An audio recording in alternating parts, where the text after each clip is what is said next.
Before you insert your menstrual cup, it's important to wash your hands and the cup with soap and water. This will help to prevent the spread of bacteria. There are 3 main folds that you can use to insert a menstrual cup.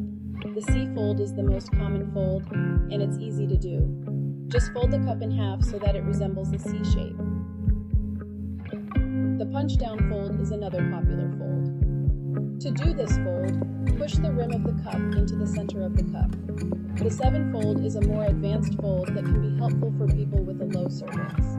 Once you've folded your menstrual cup, it's time to insert it. Find a comfortable position. The cup should be inserted at a 45-degree angle towards your tailbone. Once the cup is inserted, release the fold and allow the cup to unfold. To remove your menstrual cup, simply reach up and pinch the base of the cup. This will break the suction seal, and you can then remove the cup.